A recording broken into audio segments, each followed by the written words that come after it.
ভেনেজুয়েলায় মার্কিন সামরিক অভিযানের মধ্য দিয়ে শুরু হয়েছে ২০২৬ সাল। নতুন বছরের মাত্র কয়েকদিন পার হলেও বিশ্বজুড়ে উত্তেজনা চরম আকার ধারণ করেছে। ইরান, সিরিয়া কিংবা তাইওয়ানে অস্থিরতার মধ্যে সবার একটাই প্রশ্ন, এ বছরই কি ধ্বংস হচ্ছে বিশ্ব?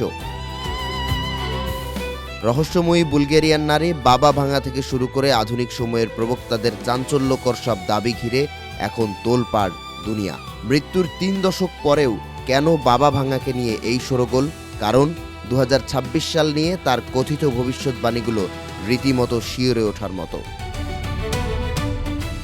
বাবা ভাঙার অনুসারীদের দাবি অনুযায়ী এ বছরেই শুরু হতে পারে তৃতীয় বিশ্বযুদ্ধ, যেখানে পারমাণবিক অস্ত্রের ব্যবহারে বদলে যেতে পারে মানচিত্র। শুধু তাই নয়, ২০২৬-এর নভেম্বরে এক বিশাল আকার ভিনগ্রহী মহাকাশযান বা এলিয়েন শিপ পৃথিবীর বায়ুমণ্ডলে প্রবেশ করবে। একই সঙ্গে বিশ্বের প্রায় ৮% স্থলভাগ প্রাকৃতিক দুর্যোগে লণ্ডভণ্ড হওয়ার পূর্বাভাসও রয়েছে তার ঝুলিতে। একই সুরে সুর মিলিয়েছেন ফরাসি ভবিষ্যৎ বক্তা নস্ট্রাদামুস। ৫০০ বছর আগের তার কিছু রহস্যময় শ্লোকের ব্যাখ্যায় বলা হচ্ছে ২০২৬ সালে পৃথিবীতে বয়ে যাবে রক্তের নদী। ভেনেজুয়েলা কিংবা ইরান এর জলজন্ত প্রমাণ। সুদানের সামরিক বাহিনী ও আধা সামরিক বাহিনীর মধ্যকার সংঘর্ষে গণকবরের চিত্র দেখা গেছে স্যাটেলাইট থেকে। আর পশ্চিমা বাহিনীর ক্ষেপণাস্ত্র হামলায় লণ্ডভণ্ড সিরিয়া। এদিকে আধুনিক বিশ্বের লিভিং নস্ট্রাদামুস খ্যাত আথোস স্যালাম দাবি করেছেন কৃত্রিম বুদ্ধিমত্তা বা এআই এবার মানুষের নিয়ন্ত্রণ ছাড়িয়ে যাবে। এতেই শুরু হবে এক ভয়াবহ সাইবার যুদ্ধ।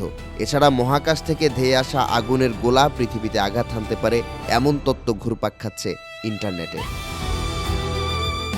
বিশেষজ্ঞদের মতে এই আতঙ্ক স্রেফ গুজব নয়, বরং বর্তমান বৈশ্বিক পরিস্থিতি দাবিগুলোর বাস্তব ভিত্তি হিসেবে কাজ করছে। মার্কিন মসনদে আসীন এক উন্মুক্ত ব্যক্তির হাতের পুতুল বনে গেছে গোটা দুনিয়া। ফিরে এসেছে সাম্রাজ্যবাদ। উপনিবেশিক শাসন আমলের মতো ইচ্ছে মতো লুট করা হচ্ছে সম্পদ। ইউক্রেন, রাশিয়া থেকে শুরু করে মধ্যপ্রাচ্যের বারুদের গন্ধ মানুষের মনের ভয়কে আরও উস্কে দিয়েছে। যখন দ্য ইকোনমিস্টের মতো প্রভাবশালী ম্যাগাজিন তাদের প্রচ্ছদে ২০২৬-কে যুদ্ধ ও বিশৃঙ্খলার বছর হিসেবে দেখায়, তখন সাধারণ মানুষের মধ্যে ডুমসডে বা মহাপ্রলয়ের বিশ্বাস আরও দৃঢ় হওয়াটাও স্বাভাবিক। তবে বাবা ভাঙা তার ভবিষ্যৎবাণীতে জানান, এক প্রভাবশালী রুশ নেতা বিশ্ব রাজনীতির গতিপথ নির্ধারণ করবেন। রাশিয়ার অবস্থান দিন দিন গুরুত্বপূর্ণ হয়ে উঠলেও এখনও বিশ্ব রাজনীতির গতিপথ নির্ধারণের স্থানে পৌঁছাননি ভ্লাদিমির পুতিন। তবে ৯/১১ থেকে শুরু করে করোনা মহামারীর নির্ভুল ভবিষ্যৎবাণী দেয়া বাবা ভাঙার দাবি এবারও সত্য প্রমাণিত হলে হয়তো চমকে উঠবেন না অনেকেই।